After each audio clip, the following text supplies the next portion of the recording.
In today's video, I'm going to teach you how to add or adjust the beginning balance in a bank account or credit card in QuickBooks. Managing your finances in QuickBooks can initially seem daunting, especially when you need to set the correct starting balances. Getting these numbers right is crucial, as it ensures your account balance and financial reports are accurate from the get-go. Now let's dive in and see how this can be done step by step. The first thing you need to do is click on Sign In. This might seem like an obvious step, but it is important to always start by ensuring you're logged into your QuickBooks account.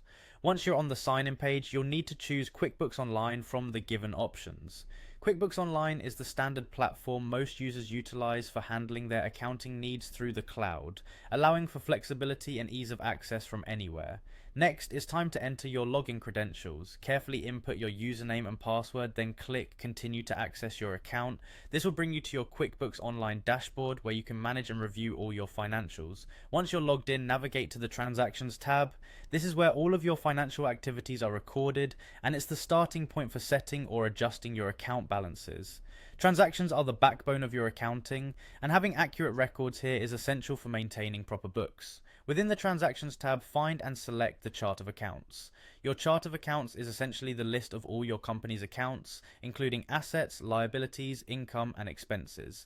It serves as a map of your business's financial activity, guiding you to the account you're looking to adjust. In the Chart of Accounts, you'll want to locate the specific account you're working with and click on View Register. Viewing the register allows you to see all of the historical transactions associated with that account, which is critical for identifying and managing your starting balance. Once you've opened the register of the relevant account, look for an entry labeled Opening Balance. This entry is where the beginning balance of the account is either initiated or edited. Click on it to make any necessary changes. At this point, you can edit the amount of the opening balance to reflect the correct starting amount for your records. Properly adjusting this ensures that all subsequent transactions and reports are accurate. Lastly, after editing the opening balance, don't forget to click on Save. Saving these changes solidifies them in your records and guarantees that your financial data reflects the true starting point for your account. And there you have it. That's how you add or adjust the beginning balance in a bank account or credit card in QuickBooks. By following these steps, you ensure your financial statements are accurate and reliable. Thank you for watching, and I hope this guide helps you streamline your QuickBooks accounting process.